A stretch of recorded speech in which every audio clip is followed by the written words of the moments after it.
Hey now! Settle in, kiddies. This is bound to be a lengthy episode. When I started doing Clearing Confusion, I knew that I'd have to do the Legend of Zelda series at one point or another. It's not the most confusing series of all time. That has to be the Dragon Slayer series, which I had previously covered. But it is definitely the most debated series of all time. I've seen people get into huge arguments about the timeline of these games to the point where people who were friends stop being friends, all because of a video game. It's nuts, and it's something that really needs to stop. It needs to be cleared up. But before I even talk about the series, I have to talk about another series. Yeah, Clearing Confusion. As you probably know by this point, this is the last episode of Clearing Confusion. Now, I know some of you are upset about this, but really, don't worry. Firstly, I wanted to let you all know that this was planned from the get-go. Clearing Confusion was always intended to be 3 seasons, 30 episodes. But don't think that I would end the series without having a suitable replacement. I mean, after all, I had decided to end the previous series, Urban Legends of Video Games, which led to Clearing Confusion. So with that being said, it's my pleasure to announce the spiritual successor to Clearing Confusion, and I think for most of you guys, you won't notice too much of a difference. As you know, a lot of the episodes of Clearing Confusion dealt with the breakdown of long-running series. These are among the most enjoyable for me to do, and some of the most challenging to research. There have been lots of series that I would like to do episodes about, and some that were requested, but they just weren't confusing enough in general, so they didn't fit the bill. However, I'm happy to say that in the coming weeks, a new series dealing exclusively with the subject of laying out series chronology and releases will debut under the title The Gamer's Encyclopedia. But okay, let's talk about Zelda.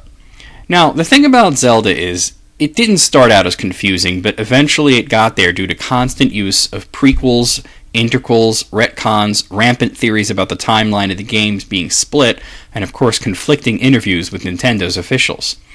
But let's go through each game in order of release and discuss the situation with each one in relation to the timeline and theories about each one.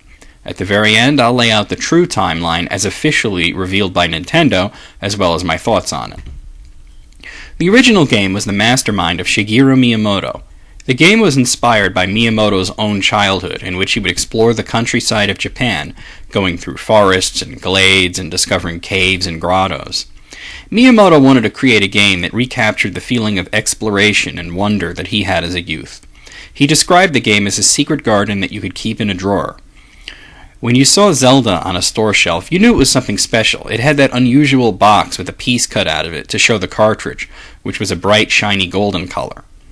Originally, the game was released in Japan as the Hyrule Fantasy The Legend of Zelda, and it came out for the Famicom Disk System in 1986, which was an add-on to the original Famicom that had games that were on floppy disks.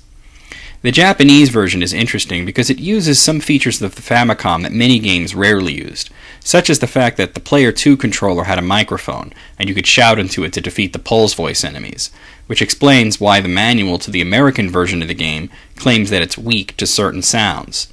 Obviously, the NES didn't have the mic, so it was changed that arrows were its weakness. The game came out in America and Europe in 1987 in cartridge form on the NES, with the short name of The Legend of Zelda, and it was so successful that Nintendo re-released the game in Japan as a cartridge years later in 1994. The game got several re-releases over the years. It was brought to the GameCube as part of the Legend of Zelda Collector's Edition promotional disc in 2003, 2004 in Japan, and the original NES version was adapted to the Game Boy Advance in 2004, and finally in 2006 it was re-released for the Wii Virtual Console. The story of the game was simple. Zelda is the princess of a mythical land called Hyrule, and the villain is a demonic asshole named Ganon. The power structure of Hyrule is based off of magical artifacts called Triforce, which are magical triangles. There's one for power and one for wisdom. Ganon got his hand on the power Triforce and is using it to take over Hyrule, swarming the land with his minions. Zelda knows that if he gets his hand on the Triforce of Wisdom, he'll be unstoppable, so she splits it into 8 sections and hides it throughout Hyrule, and then of course she gets captured by Ganon. Link is a wanderer who comes across Impa, who is a servant of Zelda, who tells him what's up. And because Link is just such a stand-up guy, he decides to travel across Hyrule, getting the pieces of the Triforce of Wisdom, in hopes of using it to combat Ganon. Why didn't Zelda do that in the first place? She's lazy. Of course it got a sequel, The Legend of Zelda 2, The Adventure of Link, released in Japan for the Famicom Disk System in 1987. Then, on the NES in cartridge form in Europe and America in 1988, with the shortened title Zelda 2, The Adventure of Link. Zelda 2 is the only direct sequel to the original game, taking place several months after the events of the first one, in which Link must seek out the third Triforce, the Triforce of Courage, to break a seal on Princess Zelda's ancestor, also named Zelda, and also prevent the return of Ganon. The game is also different, with new elements such as towns, magic spells for Link to use, and a mixture of top-down overworld view and a side view for battle scenes and towns. Zelda 2 got many of the same re-releases as the original. It was on the same GameCube collection in 2003, in 2004 it hit the Game Boy Advance, and in 2007 it hit the Wii Virtual Console. There's really no confusion about Zelda 2, as the game explicitly states, or at least in the instruction manual, that it takes place months after the original game. So let's move on to the next one, which starts the confusion. The third game is confusing because it was marketed as a prequel to the original games, taking place many years before the original game, and starring ancestors of the main characters. Well, this is all well and good, but in an interview years later, when Miyamoto was asked about the timeline in the Zelda series, he claimed that this game was the very last one, ending the saga. Now, this confused people who have thought of it as a prequel because Nintendo told us it was a prequel. Plus, you have the title, The Legend of Zelda: A Link to the Past. They put past in the title to show explicitly that it takes place in the past. However, here's the thing. The game was originally released in Japan on the Super Famicom in 1991, and it was titled The Legend of Zelda: Triforce of the Gods. And neither the game nor any of the promotional materials associated with it ever labeled it as a prequel. It was only internationally, when it was released in America and Europe for the Super NES in 1992, that it was branded a prequel and given the title A Link to the Past. If you're wondering why they changed the title, Nintendo's American branch, especially, was rather stern about any sort of religious references in their games. You could get away with a few things, such as Castlevania being chock full of crosses and such, but you couldn't put the word gods in a title. Unless it's like the game that's just called Gods. Well, anyway, they changed it. As to why it was now a prequel rather than a sequel, who knows? Honestly, the game makes more sense to me as a sequel and the end of the saga, as it ends with the words, "And the Master Sword sleeps again, forever," which has a bit of finality to it. Sometime after Miyamoto's confusing interview, he gave another one where he said the game was a prequel after all, thoroughly confusing Japanese fans who had thought of it as a sequel. Well, damn. Nintendo has since come down on the side of it actually being a prequel, probably due to the fact that Japan is literally the only country in which it is seen as anything but a prequel. Anyway, A Link to the Past has gotten 2 re-releases. One was an enhanced remake for the Game Boy Advance, which was released in America in 2002 and Japan and Europe in 2003. This one also contained another game on the cartridge, The Legend of Zelda: The Four Swords. But as it was a multiplayer-only game, most people disregarded it in terms of the actual story, at least at first. More on that later. A Link to the Past also hit the Wii Virtual Console in Japan in 2006 and America and Europe in 2007. The series next went handheld over to the Game Boy. This game was released in Japan in 1993 as The Legend of Zelda: Dream Island, and it was released later in the year in America and Europe as The Legend of Zelda: Link's Awakening. The game was re-released for the Game Boy Color as The Legend of Zelda: Link's Awakening DX in America and Japan in 1998, and in Europe in 1999. And in 2011, it was released for the 3DS Virtual Console in all regions. The confusion with Link's Awakening has to do with when it takes place. The story is that after beating Ganon, Link goes on a journey and visits several different lands. On his return, his shitty little raft is caught in a storm and he wrecks on an island called Koholint, where he meets several insane villagers and has to figure out what the fug is going on. To leave the island, he has to collect musical instruments and play a song to wake up the island's god, the Windfish. But as the island and all of its inhabitants are just aspects of the Windfish's dream, the entire thing vanishes at the end. Well, okay. The issue with the placement on the timeline is that when the game was released, Nintendo said nothing explicit about when it took place, only that it happened after Link defeats Ganon and then goes on other quests to various lands. Now, Link beat Ganon in the original game, but Zelda 2 takes place a few months later and made no reference to any of this. He also beat Ganon in A Link to the Past, which led to a lot of people naturally assuming that Link's Awakening takes place right after A Link to the Past.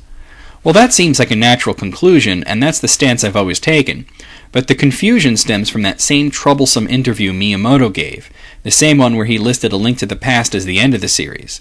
In that, he left A Link's Awakening out of the timeline, saying that it could be placed anywhere.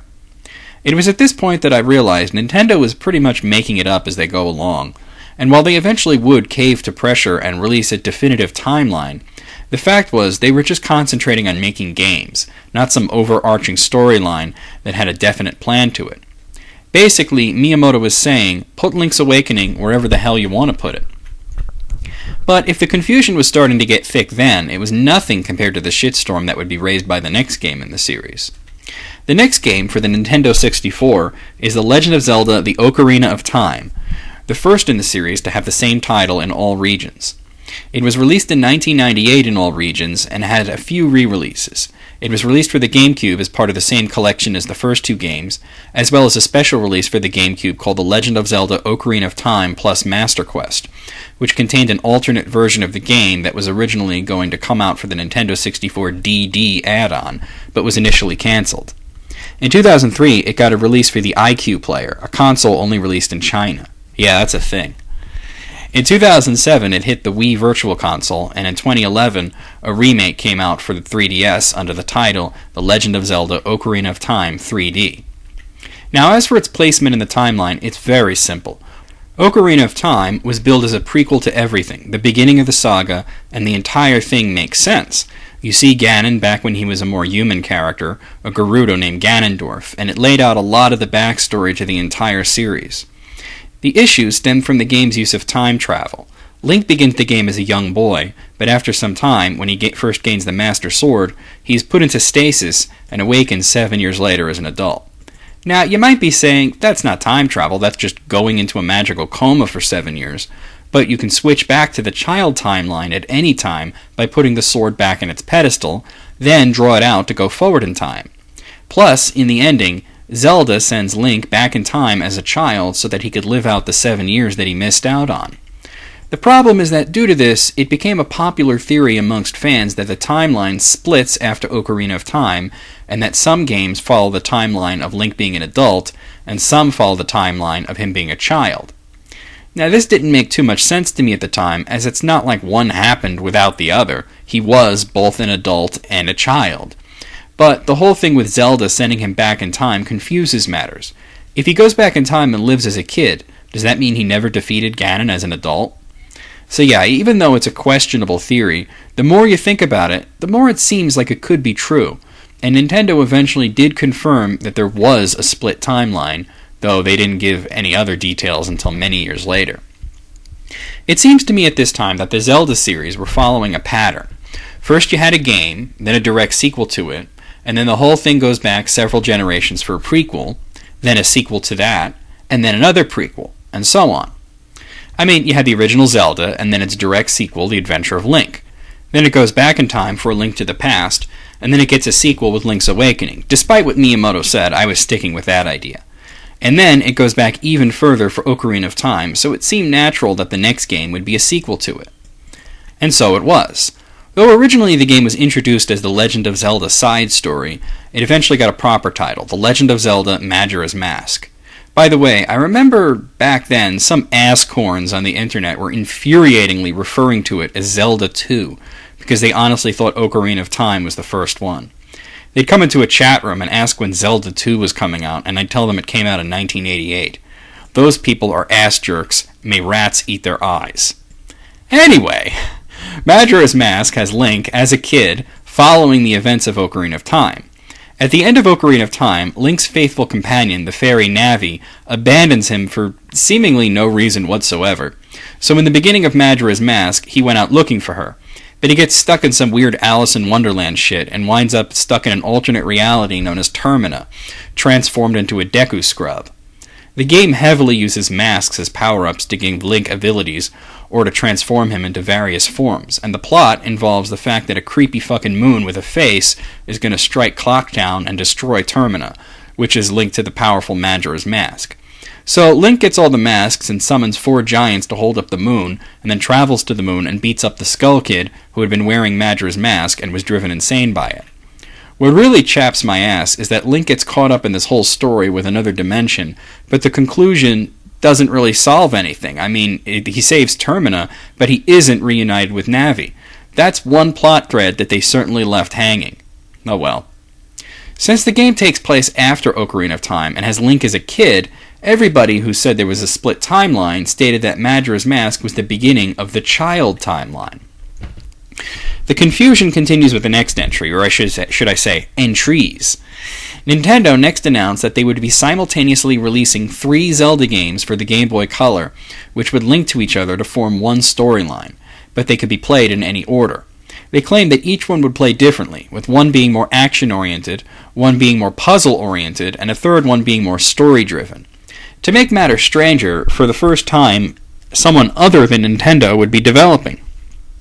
The games would be developed by Flagship, a cooperative venture between Nintendo, Capcom, and Sega. Nuts, right? Well, the plans and the reality didn't quite match up, as Flagship quickly realized that coordinating 3 games to link up with each other via passwords was too complicated. So they simplified it to 2 games, entitled The Legend of Zelda Oracle of Seasons and The Legend of Zelda Oracle of Ages. Both have a somewhat similar storyline. Link is fresh off of beating Ganon and arrives in a land for a mission of enlightenment, and then gets tangled up in local issues. In Seasons, the issue is General Onox trying to take over the land of Holorum, and Link uses his special wand to change the seasons, which helps with puzzle solving and getting through areas. In Ages, the bad guy is Viren, and the land is called Labrina, and instead of changing seasons, Link travels back and forth in time to past and present versions of the land. Both games were released on the same day in 2001 for the Game Boy Color, and if you played through and beat one, it would give you a password. You could input the password into the other game, which would enhance the gameplay in a way that assumes that Link had already been to the other land. And at the end, after beating either Onox or Viren, Link would be challenged by Twin Rova and then finally Ganon.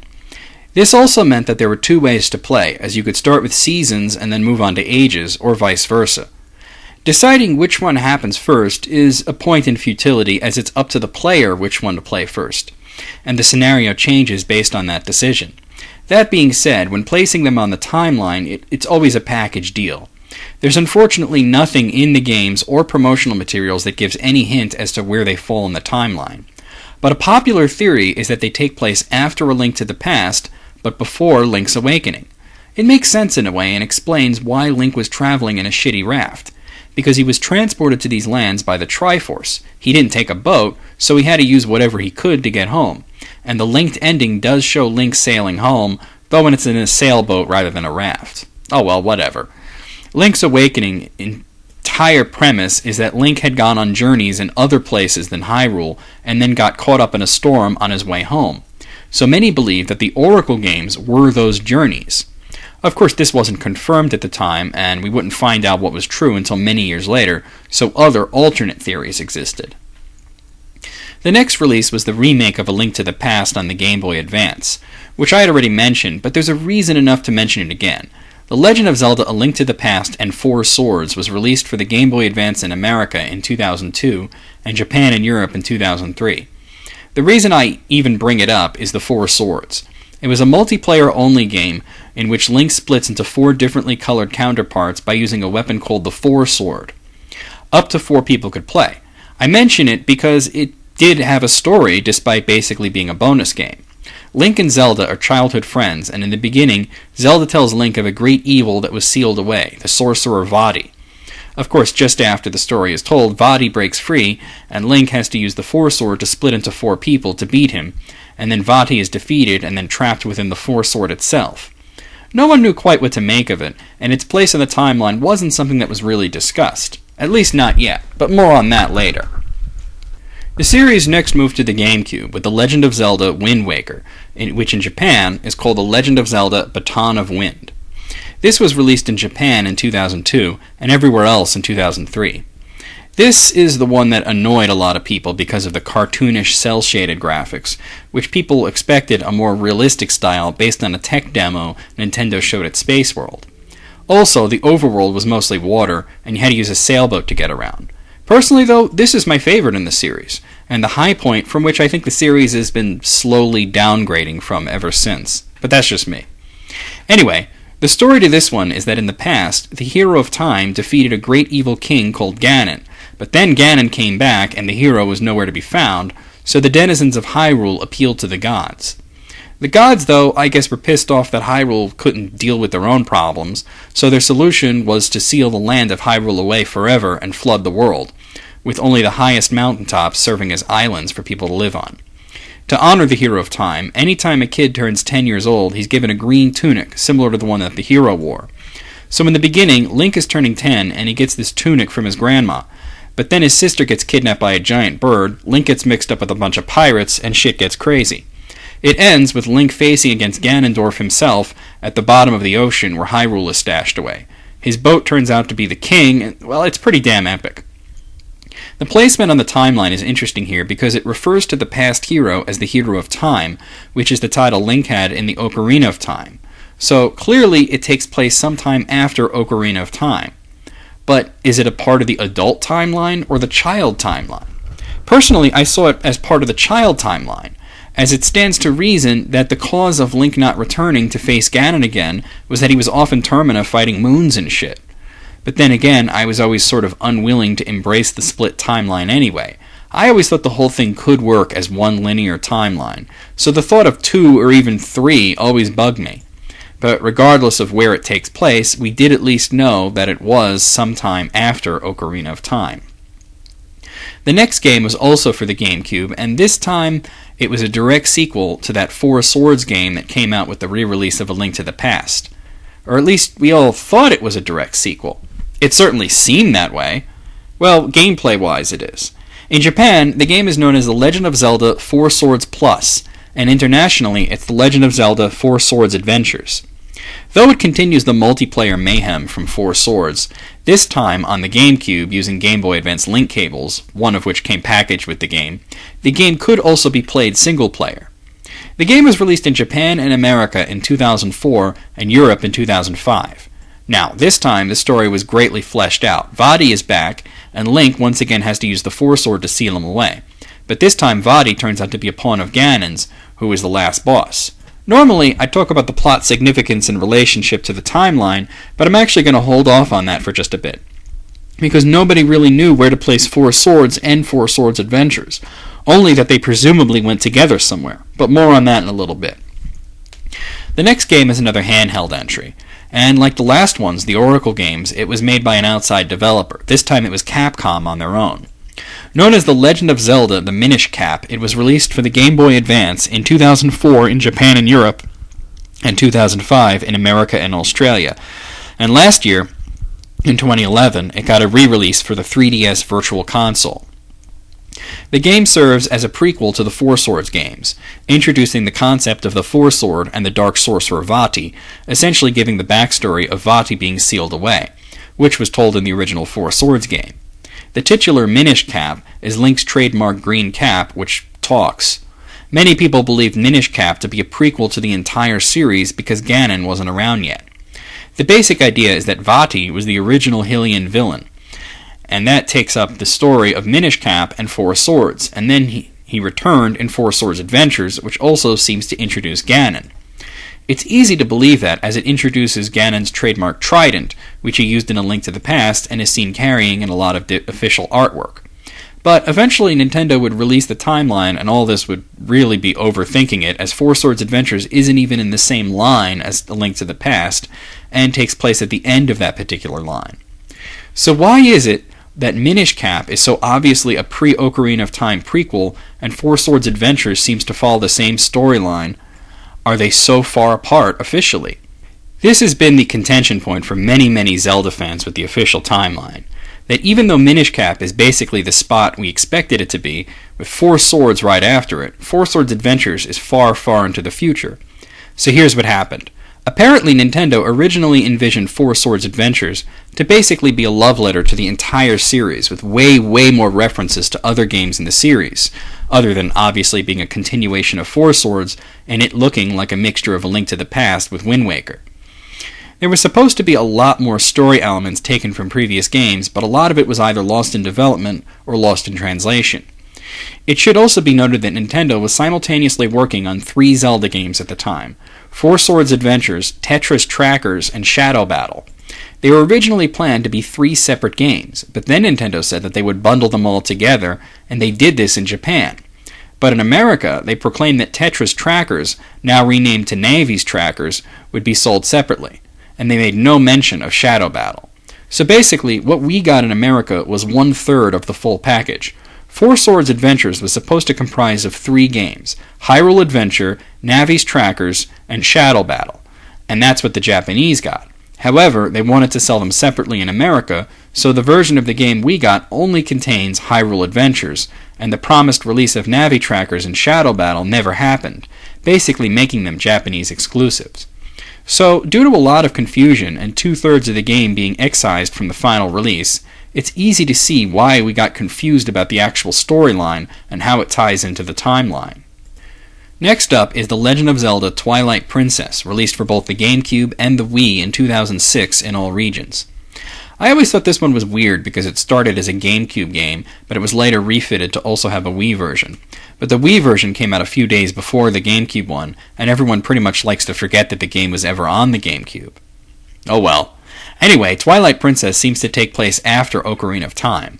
It starts out seemingly introducing a completely new concept and villain, with the Twilight Realm encroaching on Hyrule by the direction of the villain Zant. Though like so many other Zelda baddies, he turns out to be a pawn of Ganon, who survived an execution attempt by the 7 Sages and is royally pissed off. This one was in a lot of ways just like Ocarina of Time, though with a lot of updates, and of course the memorable mechanic of Link turning into a wolf, which at first only happens in the Twilight sections of the game, and later is triggered at will by the player. It was with the release of Twilight Princess that I first started to warm up to the idea of a split timeline, as it clearly takes place generations after Ocarina of Time, but it conflicts with Wind Waker, in which Hyrule was flooded. Though at the end of Wind Waker they do abandon Hyrule, and Zelda proclaims that whatever new land they find will be the new Hyrule. But no mention of a great flood or an exodus is mentioned in Twilight Princess, and it seems unlikely that it takes place before the flood, as the point of Wind Waker was that Ganon came back and there was no Link to oppose him. The next 2 releases kind of go together, so I'll talk about them briefly in conjunction with each other. These are the DS games. The first one was The Legend of Zelda Phantom Hourglass, released on the DS in 2007 in all regions. And the second was The Legend of Zelda Spirit Tracks, released in 2009 in all regions, though in Japan, Spirit Tracks is called The Legend of Zelda Steam Whistle of Earth. Anyway, these 2 games both heavily use the DS features, especially the touchscreen, as you basically control the entire game with the stylus, with very little button input. Their place in the storyline, however, is very, very easy to place. Phantom Hourglass is a direct sequel to Wind Waker, and Spirit Tracks is the threequel, basically making the Wind Waker saga a trilogy, with Phantom Hourglass even continuing the water and sailing themes, though Spirit Tracks switched it up for dry land and trains. So since those are really easily squared away, let's move on. The next one is the latest in the series, The Legend of Zelda Skyward Sword for the Wii. This came out just last year, in 2011 in all regions. Now, I don't know about this one, it just bugs me. Nintendo was very clear in stating that Skyward Sword was a prequel to everything and the beginning of the story, just like they said with A Link to the Past, and Ocarina of Time, and the Minish Cap. Why do they keep going backwards and giving us more unneeded backstory? Well, Nintendo answered that by saying that they felt that if they were going to keep everything connected, even if the connections were rather tenuous at best, they only had the option to go backwards as they were running out of spots on the timeline to add games. Well, why not add to the end? Go forward. Give us a game that takes place after everything. I guess that never occurred to them.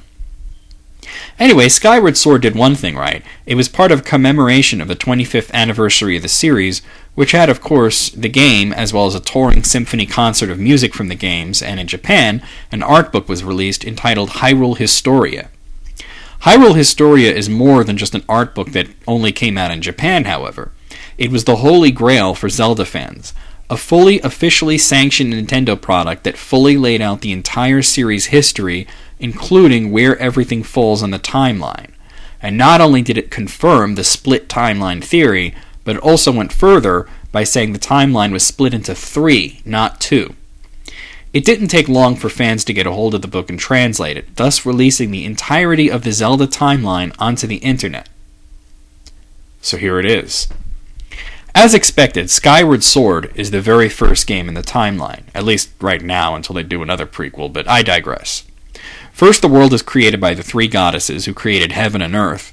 The goddess Hylia was reincarnated and returned to Earth, making up the plot of Skyward Sword, taking place in what Nintendo calls the Sky Era. Then there was an era of chaos in which the Sacred Realm and Triforce were sealed away, and the era of prosperity where Hyrule was created. The next era was the Force era, where the evil god Vati was born and started messing shit up. This is the events of the Minish Cap and the 4 Swords. The next era is the era of the Hero of Time, in which Ocarina of Time took place, but this is where the split happens. The 3 timelines are based on 3 possibilities. The first 2 possibilities are based off the ending to Ocarina of Time. Link defeats Ganondorf, who is sealed away by the sages, and then Zelda sends him back in time to be a kid again. One timeline continues from the past, and the other from the future. We'll call the past one the kid timeline, and the future one the adult timeline. So, the child era continues with Majora's Mask, as you'd expect, and then years later is the Twilight era, which contains, you guessed it, Twilight Princess. Then comes the Shadow era, which contains 4 Swords Adventures. Yeah, it's weird, but remember, a lot of weird things were going on with the creation of that game. The adult timeline starts as the era without a hero. Basically, since Link was sent back in time and then went off to Termina, there wasn't a hero, so when Ganondorf came back, this is when Hyrule was sealed away and flooded.